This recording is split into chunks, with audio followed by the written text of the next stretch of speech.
नमस्कार, UP live देख रहे हैं आप और मैं हूं आपके साथ शिवम चतुर्वेदी। बुलेटिन की शुरुआत करते हैं। फिक्की फ्लो लखनऊ का 3 दिवसीय सम्मेलन शुरू हुआ। आपको बता दें कि होटल ताज में मीना बाजार का हुआ है आयोजन और 500 से अधिक सदस्य हुए हैं शामिल। आपको बता दें कि सीएम योगी आदित्यनाथ बतौर मुख्य अतिथि हुए हैं शामिल। तो फिक्की फ्लो का लखनऊ में आयोजन हुआ है और इस दौरान होटल ताज में मीना बाजार का ये आयोजन है और 500 से अधिक सदस्य शामिल हुए हैं।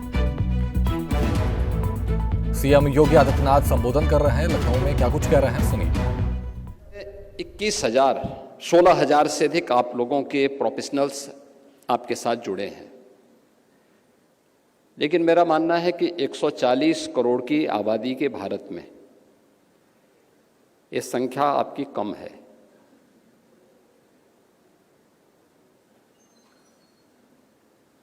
याद करिए, श्रीमद् भगवत गीता ने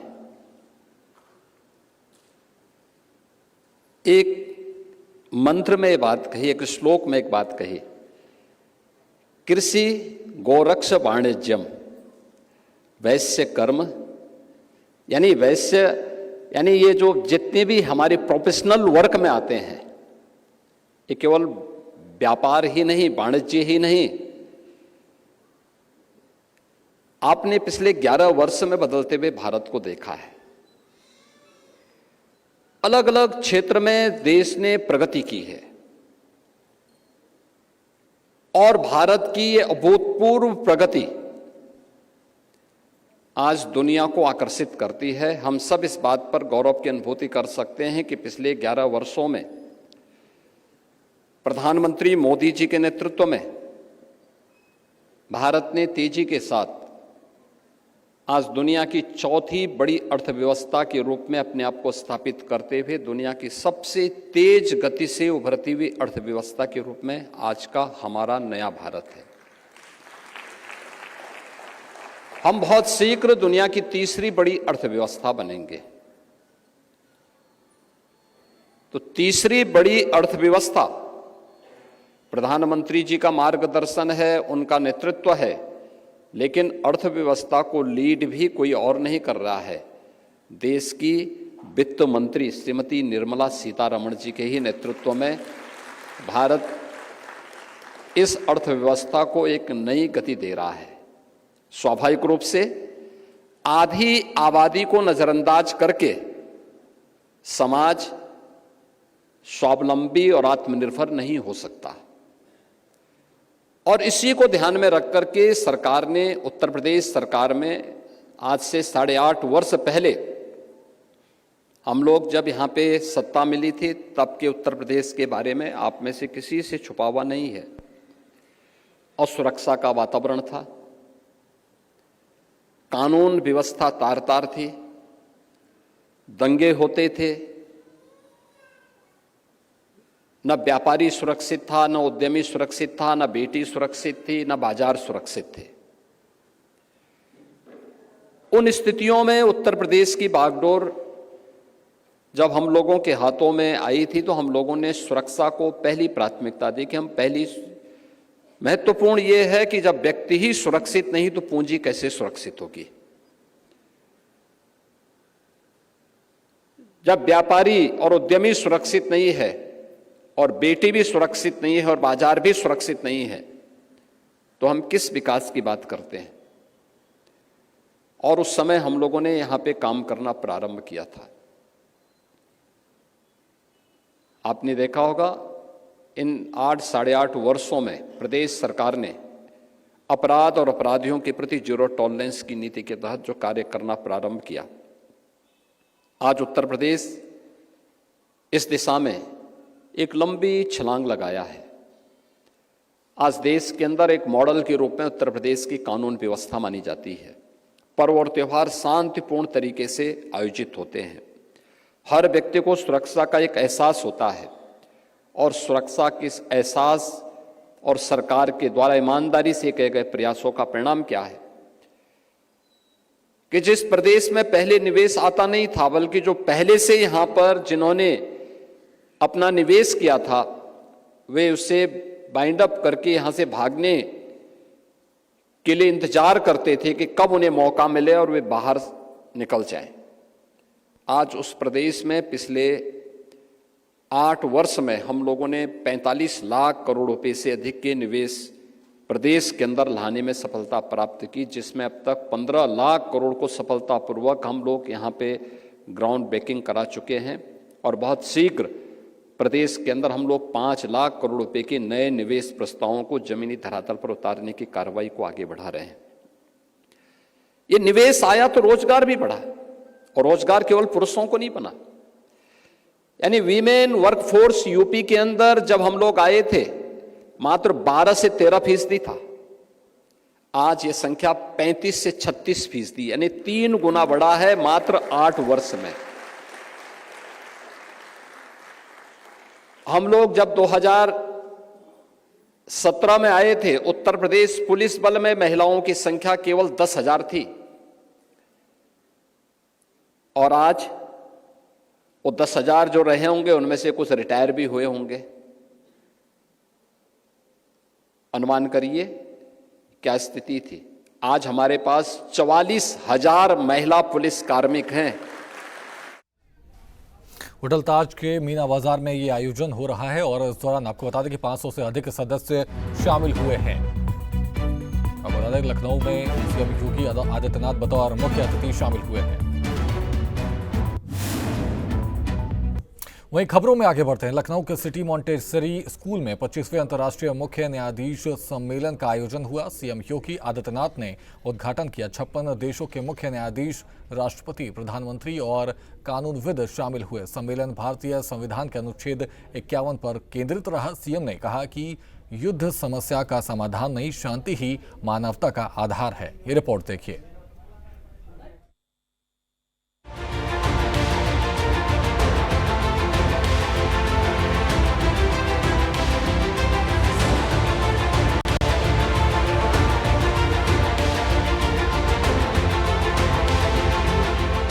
लखनऊ में 25वें अंतर्राष्ट्रीय मुख्य न्यायाधीश सम्मेलन का उद्घाटन हुआ। सीएम योगी आदित्यनाथ ने प्रज्वलित कर शुभारंभ किया। 56 देशों से 1480 से ज्यादा मुख्य न्यायाधीश और कानूनविद पहुंचे। सम्मेलन 22 से 24 नवंबर तक चलेगा।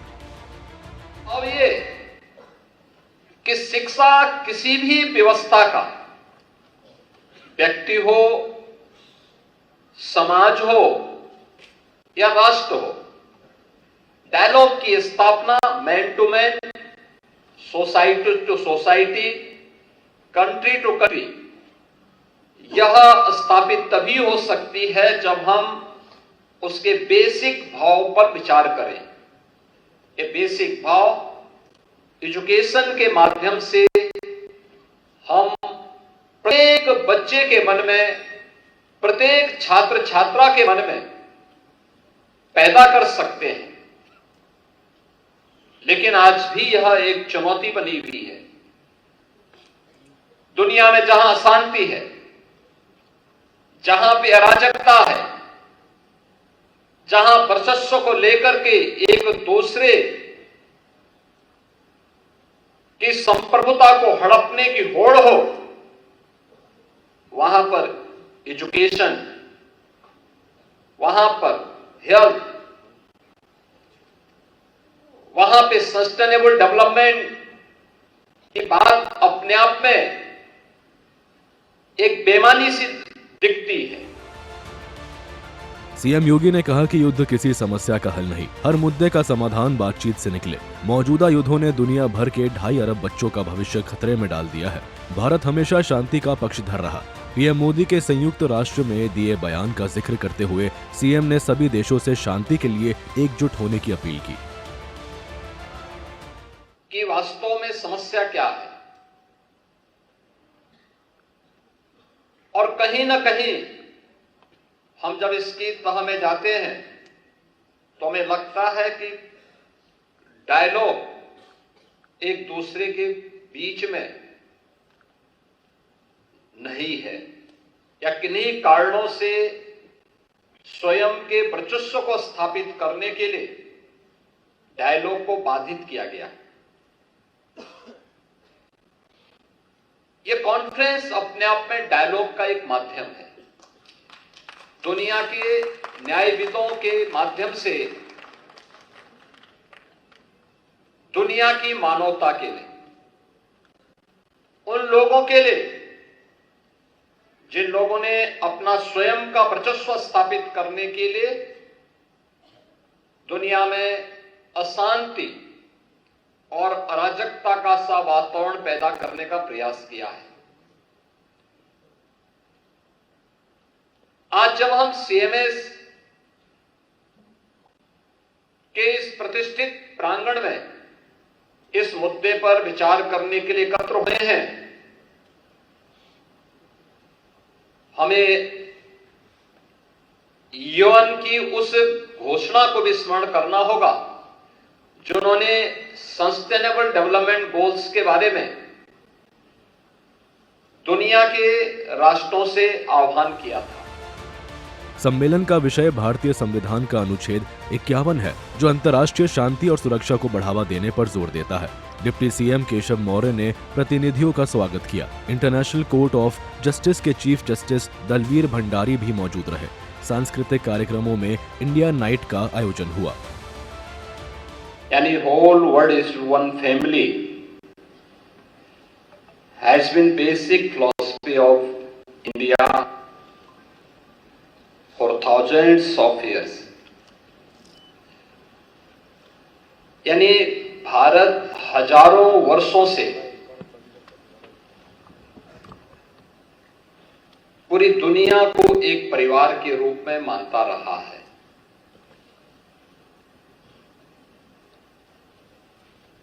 यह भारत की न केवल एक भावना रही है, बल्कि दुनिया का कोई मत, मजहब या संप्रदाय नहीं जिसे उसके संकट के समय में भारत ने शरण न दी हो, भारत ने उसे आगे बढ़ने और उसके संरक्षण में अपना योगदान न दिया हो। इस दौरान सीएम योगी ने कहा, आज दुनिया कई संकटों से गुजर रहा है। जलवायु की समस्या आज दुनिया की सबसे बड़ी समस्या है।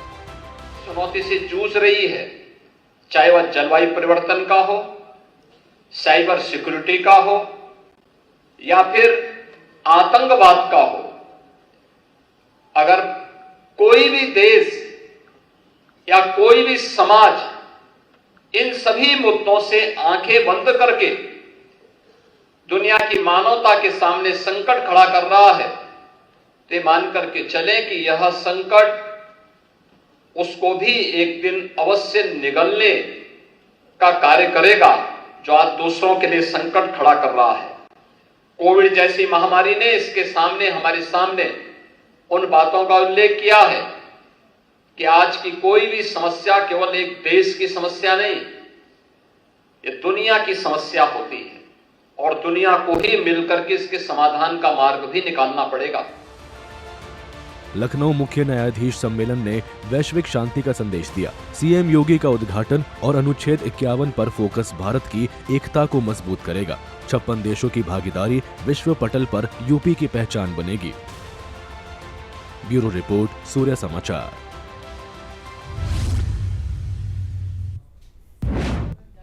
वहीं देवरिया दौरे पर पहुंचे मंत्री स्वतंत्र देव सिंह कई कार्यक्रमों में शामिल हुए। स्वतंत्र देव, वहीं आपको बता दें कि सूर्य प्रताप शाही कार्यक्रम में रहे मौजूद। वहीं चुनाव आयोग अपना काम कर रहा है। स्वतंत्र देव सिंह ने ये भी कहा और साथ ही साथ ये भी कहा कि एसआईआर के साथ सबको जुड़ना चाहिए। देश की सरकार बनाने का अधिकार सिर्फ भारतीयों को है।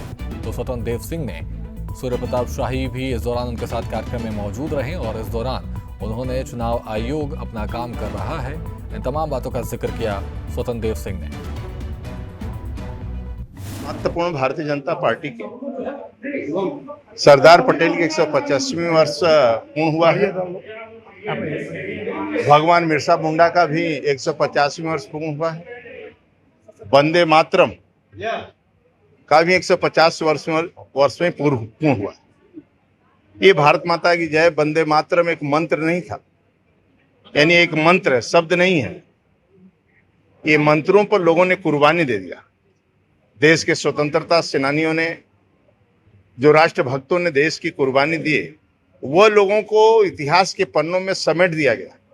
लेकिन 14 के बाद देश के प्रधानमंत्री आदरणीय नरेंद्र मोदी प्रधानमंत्री बनने के बाद उन सभी महापुरुषों को, चंद्रशेखर आजाद, भगत सिंह, सुभाष चंद्र बोस, अशफाक उल्लाह खां या बाबा भीमराव अंबेडकर, सरदार पटेल, बिरसा मुंडा, ऐसे सभी महापुरुष, उदा देवी से लेकर रानी लक्ष्मीबाई तक, जिन्होंने अंग्रेजों और मुगलों के खिलाफ संघर्ष करके इस देश की आजादी के लिए, देश के लिए, राष्ट्र के लिए समर्पित किया ऐसे जीवन, वो लोगों को समाज में लोग जाने कि उनकी क्या उपयोगिता थी। और सरदार पटेल की 125वीं जयंती वर्ष पर मैं यहाँ हूँ। जिस समय देश आजाद हुआ था, अंग्रेजों ने छोटे छोटे टुकड़ों में छोड़ दिया था देश को। यदि सरदार पटेल ने सभी रियासतों को एक न किया होता तो आज मैं भोपाल जाता तो वीजा लेना पड़ता, भोपाल के आगे बढ़ता सूरत तो वीजा लेना पड़ता, हैदराबाद जाते तो वीजा लेना पड़ता, श्रीनगर जाते तो वीजा लेना पड़ता। यानी कई राजाओं का अपना स्वतंत्र सेनाएं थी, पुलिस था और उनके अपने झंडे अलग अलग थे। लेकिन सरदार पटेल ने बिना बंदूक की नोक किए एक साधारण बातचीत में न लाठी न डंडों का उपयोग किया। लगभग 549 रियासतें आराम से विलय कर गए और 3 रियासतें जूनागढ़ और हैदराबाद नवाब एक भाग गया छोड़कर, और हैदराबाद नवाब भी बाद में केवल हल्का सा बल प्रयोग करने पर ही वह झुक गया और देश के साथ शामिल हो गया। श्रीनगर कश्मीर बचा हुआ था, तो आदरणीय नरेंद्र मोदी आने के बाद सरदार पटेल का जो सपना एक बचा हुआ था, वह भी 370 धारा हटाकर उस सपने को भी साकार कर दी। आज सरदार पटेल अपने जीवन में ऐसे त्यागी, मतलब इतिहास के पन्नों में आजादी के बाद ऐसे महापुरुष कम मिलते हैं जिसको 15 राज्यों में 13 राज्य संगठन का राष्ट्रीय अध्यक्ष बनाने वाला हो और बनने वाला व्यक्ति हो। और जो राष्ट्रीय अध्यक्ष कांग्रेस का होता है 46 में, जिस समय उनको चुना जा रहा था, वही देश का प्रधानमंत्री बनता। लेकिन महात्मा गांधी के एक आग्रह पर उन्होंने राष्ट्रीय अध्यक्ष छोड़ा, न तर्क किया, न वितर्क किया, न विद्रोह किया। आज तो लोगों को मंच पर नाम छूट जाए तो भिड़ने लगते हैं। लेकिन ऐसे आजादी के बाद ऐसे त्यागी पुरुष जो दृढ़ निश्चयी, इस प्रकार के सरदार पटेल की जयंती तो पूरे देश के अंदर आदरणीय नरेंद्र मोदी संगठन भारतीय जनता पार्टी का। वहीं झांसी में बड़ा गांव पुलिस स्वाट टीम की संयुक्त कार्रवाई देखने को मिली है। पुलिस मुठभेड़ में 2 बदमाश घायल हुए हैं। आपको बता दें कि पुलिस ने 3 बदमाशों को इस दौरान गिरफ्तार भी किया है। आरोपियों के पास से चोरी के जेवरात बरामद और अवैध असलाहा और कारतूस बरामद किया गया है। आरोपियों के पास से इको कार भी बरामद की गई है। आपको बता दें कि पुलिस पर फायरिंग की गई है एक तरफ से, और जवाबी कार्रवाई में बदमाश घायल हुए हैं और अस्पताल में भर्ती कराए गए घायल बदमाश। आपको बता दें कि बड़ा गांव में गड़मऊ रोड पर हुई है ये मुठभेड़। तो पुलिस मुठभेड़ में 2 बदमाश घायल हुए हैं और पुलिस ने 3 बदमाशों को इस दौरान गिरफ्तार किया है। आरोपियों के पास से इको कार भी बरामद की गई है। पुलिस पर फायरिंग की गई है। जवाबी कार्रवाई में बदमाश घायल हुए हैं और अस्पताल में भर्ती कराया गया है घायल बदमाशों को। आपको बता दें कि बड़ा गांव में गड़मऊ रोड पर ये मुठभेड़ हुई है। बड़ा गांव पुलिस और एसओजी टीम आज वरिष्ठ पुलिस अधीक्षक महोदय के दिशा निर्देशन में अपराधियों की धरपकड़ और अपराध पर प्रभावी नियंत्रण हेतु तत्पर थे। उसी दौरान एक मुखबिर की सूचना प्राप्त हुई कि थाना बड़ा गांव क्षेत्र में गड़मऊ की तरफ एक संदिग्ध इको गाड़ी में कुछ संदिग्ध व्यक्ति दिखाई दिए हैं। सूचना पर तत्काल एसओजी टीम तथा बड़ा गांव थाना पुलिस तत्काल घेराबंदी शुरू की गई इनके द्वारा। तो गांधीनगर से गड़मऊ की ओर जाने वाले रास्ते पर एक संदिग्ध गाड़ी आती हुई दिखाई दी, जिसे इशारा करके रोकने का प्रयास किया गया पूछताछ के लिए, किंतु वो गाड़ी रुकी नहीं और अपने गाड़ी को मोड़कर भागने का प्रयास करने लगे उसके अंदर बैठे हुए व्यक्ति।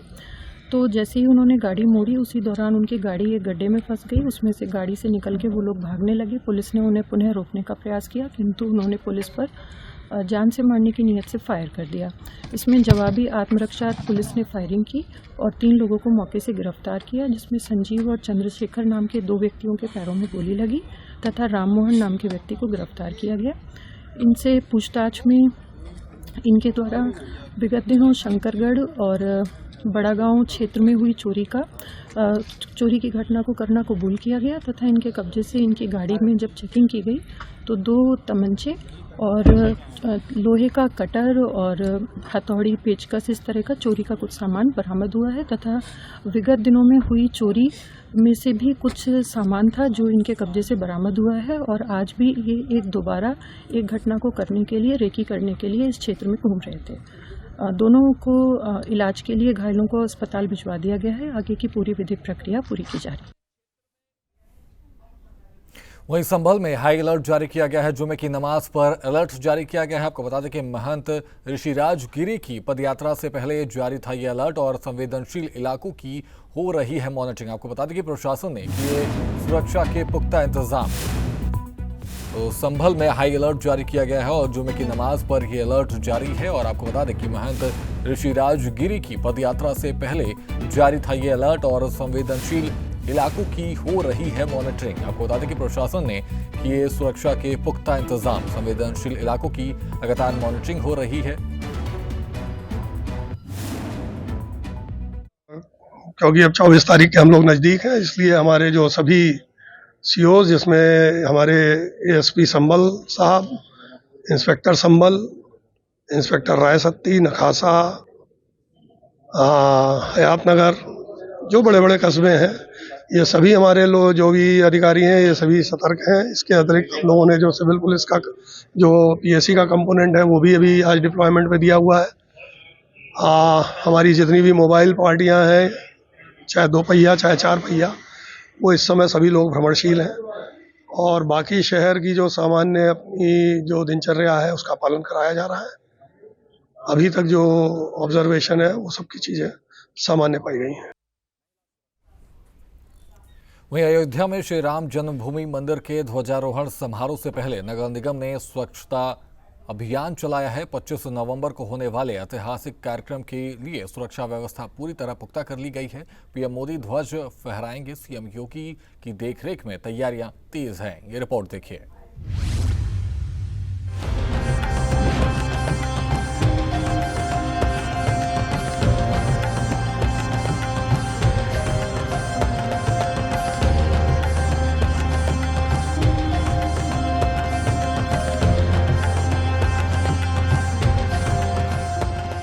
25 नवंबर को विवाह पंचमी पर श्री राम जन्मभूमि मंदिर के शिखर पर पहली बार धर्म ध्वज फहराया जाएगा। इससे पहले नगर निगम ने अयोध्या शहर में विशेष स्वच्छता अभियान चलाया। सड़कों, घाटों और मंदिर परिसर की सफाई की गई। कचरा हटाने, डिसइंफेक्शन और ग्रीन प्रोटोकॉल पर फोकस है। मुख्यालय से एक टीम डीआईजी फायर सर्विस के नेतृत्व में और 2 एक्स्ट्रा सीएफओ और एक यहाँ के सीएफओ, उनके द्वारा सारे स्थानों का निरीक्षण किया गया। एयरपोर्ट, मंदिर, कारसेवकपुरम जहाँ पर बने हुए हैं सारे, उनके लोगों के रहने की व्यवस्था और तीर्थ क्षेत्र वगैरह, इन सब का, और जहाँ पर मैं खड़ा हूँ अभी साकेत महाविद्यालय जहाँ पर हेलीपैड बने हुए हैं, तो इनका सबका निरीक्षण किया गया और उसमें ये असेस किया गया कि हमें क्या क्या ज़रूरत कहाँ कहाँ पर पड़ेगी। वो लोकल सीएफओ को हमने बताया है, उन्होंने पहले से भी कुछ असेस किया हुआ है। उस सबको मिला करके हम पूरे यूपी से जितनी ज़रूरत होगी उतने फायर हो रही है और ध्वजारोहण के साथ यह अपनी संपूर्णता को प्राप्त कर लेगा। इसी अवसर पर पूरे महानगर में विशेष सफाई अभियान चल रहे हैं। आज हम लोगों ने, हमारे सदर विधायक और हम सभी लोगों ने यहाँ पर अयोध्या के घाटों को स्वच्छ किया है। पहुंचने वाले हैं उन सबको हम लोगों ने इस अभियान से जोड़ा है। इनके साथ हम लोगों की आज और कल में बैठकें हमारी प्लान है और इसके साथ जितने भर हमारे स्कूल के बच्चे हैं उनके साथ हम लोग एक रैली निकालेंगे और इस नगर के सभी संभ्रांत लोगों के साथ एक ध्वजारोहण स्वच्छता रैली का भी आयोजन हम लोग 23 तारीख को करेंगे। तो सारे जनमानस को जोड़ने के लिए सभी लोग स्वच्छता से जुड़ें। 25 नवंबर तक सभी जनमानस जुड़कर अपने क्षेत्र को, अपने घर को, अपने आसपास को स्वच्छ बनाएं। यही इस अभियान की प्राथमिकता है। जन्मभूमि तीर्थ क्षेत्र के महासचिव चंपत राय ने कहा कि 25 नवंबर राम विवाह पंचमी के दिन राम मंदिर के शिखर पर लगे ध्वज दंड पर ध्वज चढ़ाया जाएगा। इस कार्यक्रम में प्रधानमंत्री मोदी और आरएसएस प्रमुख मोहन भागवत मौजूद रहेंगे। राम जन्मभूमि मंदिर के शिखर पर जो ध्वज दंड लगा है, उस ध्वज दंड पर ध्वज चढ़ाया जाएगा। माननीय प्रधानमंत्री श्रद्धेय नरेंद्र भाई मोदी, राष्ट्रीय स्वयंसेवक संघ के परम पूजनीय सरसंघचालक डॉक्टर मोहन भागवत जी उपस्थित रहेंगे। उत्तर प्रदेश की राज्यपाल महोदया माननीय मुख्यमंत्री जी उपस्थित रहेंगे। पूर्वी उत्तर प्रदेश के विशेष रूप से अयोध्या जनपद के 6000 से अधिक प्रतिनिधि उपस्थित रहेंगे।